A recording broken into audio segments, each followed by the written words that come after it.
हरियाणा कांग्रेस के प्रदेश अध्यक्ष उदयभान जी हमारे साथ मौजूद हैं। लगातार दिल्ली में बैठकों का दौर देखने को मिल रहा है। लोकसभा चुनाव को लेकर कल भी स्क्रीनिंग कमेटी की बड़ी बैठक हुई है। सर, किस तरीके की तैयारी हरियाणा में देखने को मिल रही है लोकसभा चुनाव को लेकर? तैयारी चल रही है, मीटिंग चल रही है, मंथन चल रहा है, किसको कहाँ से उम्मीदवार खड़ा किया जाए। और अभी 18 तारीख को सीईसी होनी है, शायद उसमें कुछ नाम हमारे क्लियर भी हो जाए। तो बाकी पर अपनी चर्चा चल रही है, मंथन चल रहा है। सर, बीजेपी ने ग्राउंड में 6 उम्मीदवार उतार दिए हैं, किस तरीके से देखते हैं सर?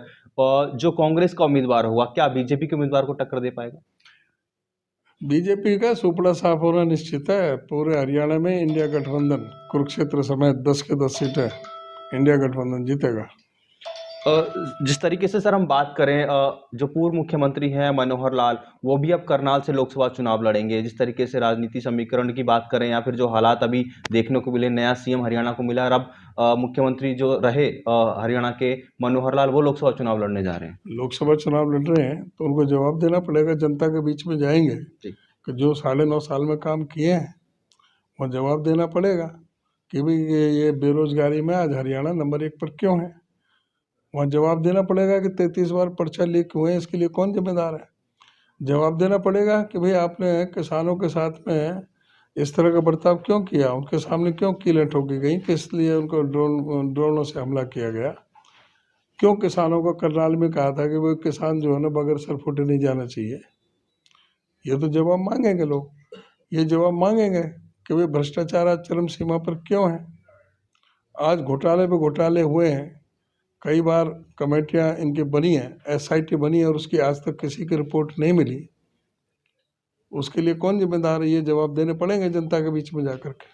और बीजेपी से जेजेपी अलग हो गई है सर। लोकसभा चुनाव को लेकर कल जेजेपी की दिल्ली में बैठक है।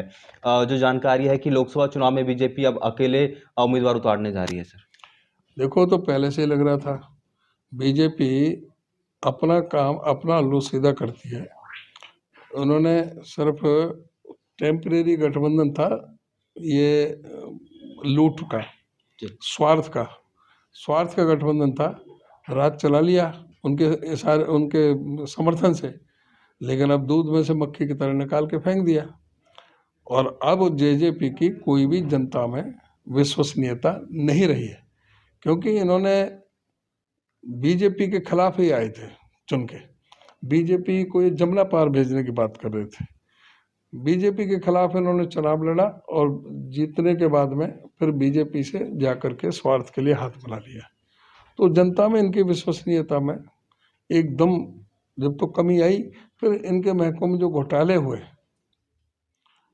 पर घोटाले हुए, उससे भी इनकी जो है ना छवि बहुत ज़्यादा खराब हुई सारे प्रदेश में। तो अब जो है इनका कहीं भी कोई नहीं रहेगा। बहुत बहुत धन्यवाद सर खबर अभी तक से बातचीत करने के लिए। तो ये थे हरियाणा कांग्रेस के प्रदेश अध्यक्ष उदयभान, जिन्होंने हरियाणा के मुद्दों को लेकर खबरें अभी तक से खास बातचीत की। मेरे सहयोगी विशाल के साथ राजा पटेल, दिल्ली खबरें अभी तक।